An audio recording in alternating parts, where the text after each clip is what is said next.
BLEZZ. Yeah, man. I made a list. 10 little things you could do. Turbocharge your workflow on a machine. Imagine you's a running athlete, right? You want a perfect friction on your shoes. Minimum air resistance. You want to cut the turn with the maximum efficiency. Maximum.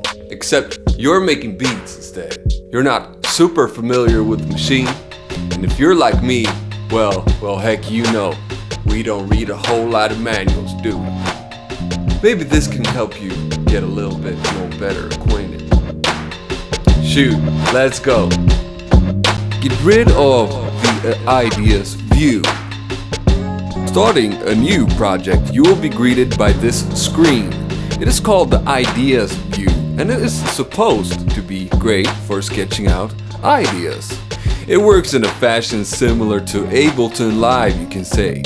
If, however, you are like me and everyone I know using the machine, you most likely want to be operating from the arranger view at all times.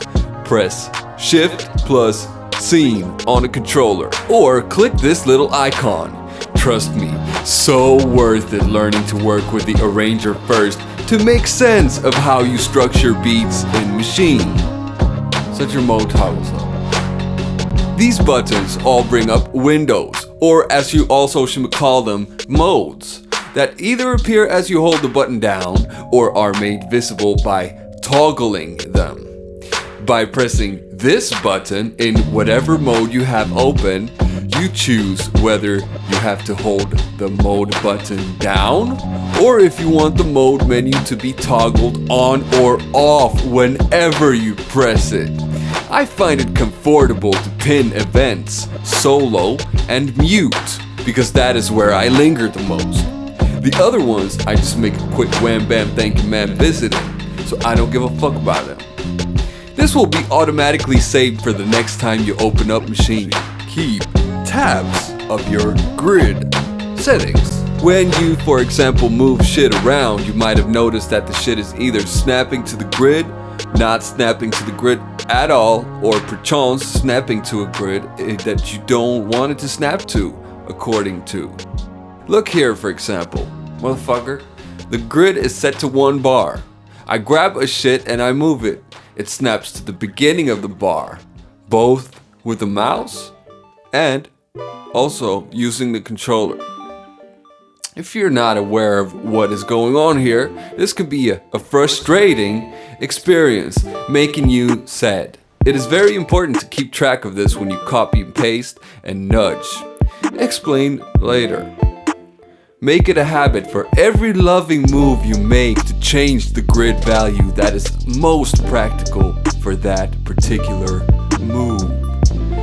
In the software you can see here.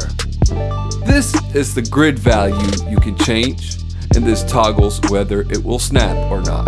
On the controller, press Shift plus Follow. You can see it says grid here underneath. Or on an older machine, just hit grid. The first windows shown on the screens are Perform, and this is where you want to decide how soon a scene is going to switch over to another scene. That is not what we're going to do right now. On the left screen, you must press Step. Important. Also, down here, for some reason the default is set to move shit in half steps. Change this to step to move 100% according to the selected grid and avoid confusion. Now, pick and choose on your right screen or whatever the fuck you want. Use the goddamn Shift plus Pad shortcuts. It is such a strong advice that you need to take it more serious than life. Editing patterns is so much faster once you begin to use the wonderful pad shortcuts. Undo and redo whole takes or steps with pad 1 to 4.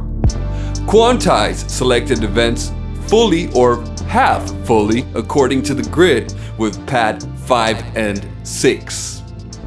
Nudge selected events with pad 7 and 8. Clear the selected pattern with pad 9. clear recorded automation with pad 10. Copy and paste selected events with pad 11 and 12. Move notes up and down in semitones with pad 13 and 14. Or full fucking octaves with pad 15 and 16. You might have noticed that moving shit around with the mouse is not the most good precision. The way I do it, for the most good precision and the most good fast, is mark the shit I want to move. If I want to move multiple separate shit, I just hold shift on the keyboard and mark multiple separate shit.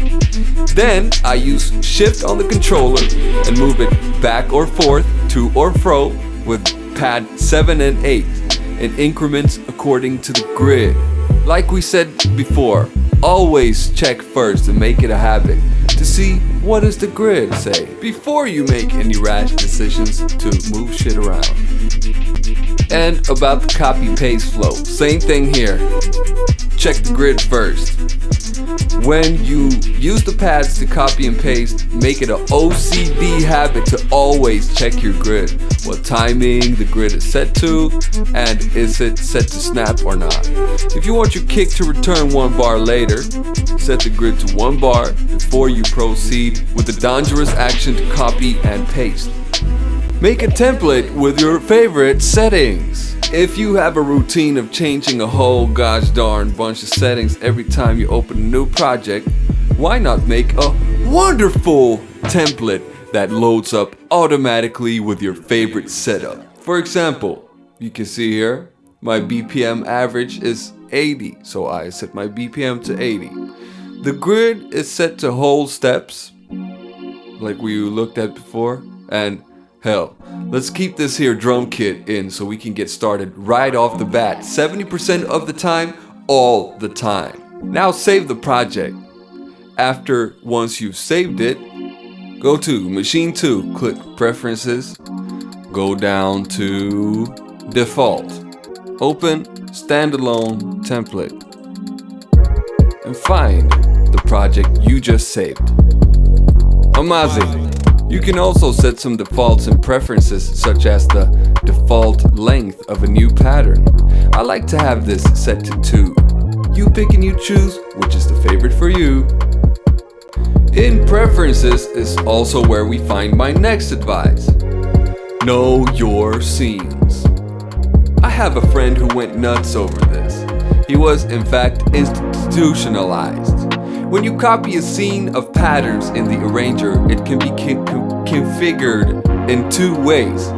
You can either have it set up to duplicate an identical copy of the scene containing the same patterns. This means whatever changes you make in pattern 1 in group A on scene 1 will also be reflected in pattern 1 in group A on scene 2, because pattern 1 will always be pattern 1. I prefer this because I can arrange as I go along, edit things in loops that span across a whole beat, which will change for every scene instantly, and I can make specific changes in different parts of the beat without affecting every sound as I go along by just duplicating a specific pattern instead of all the patterns in the scene, if that is making sense. The second option you have is to have the scene duplicate function duplicate both the scene and the patterns in it. And this means whatever changes you make in the patterns in the duplicated scene will only be made in that particular scene. Maybe this is better for you. I think, anyhow, that is best suited for those who stack up the sounds of the whole beat with everything that happens in it in one loop, and then you move on to duplicate the scene X amount of times and subtract events from it. Whatever floats your boat. Sending effects. You can use one of the sound slots to transform it into a powerful effects gangster. I usually make 1 or more groups dedicated to just effects. Now look at me now. Let's make this sound slot an amazing reverb unit. Notice how you can add multiple effects and make a whole chain of effects. Let us add 5 powerful reverb units. I'm holding here the Option key to copy fast. Now, go to the sound you want to reverberate. You can set a whole group or just a sound. Let's reverberize this whole group. go to sound, or this shit, group, output, aux for auxiliary. Choose this powerful effects chain in the drop down menu. And now you choose how much of the volume to leak out from the group. You can then adjust the settings of the effects in the effects group. And you can also go to the mixer and adjust the volume. Wonderful! Train multiple parameters at once. Perchance you have a group of several samples and you want to change many things at once. For example, set the model to ADSR or change the polyphony, perchance even the attack. Press select and choose multiple, then proceed to select which samples you want to adjust the settings of. Or if it happens to be every fucking sample in the group, you press all. Change whatever you want and all the samples will be affected. Easy. I hope you have learned something here today, helping you become one step closer with your running shoes to becoming a complete machine master of beat making and production.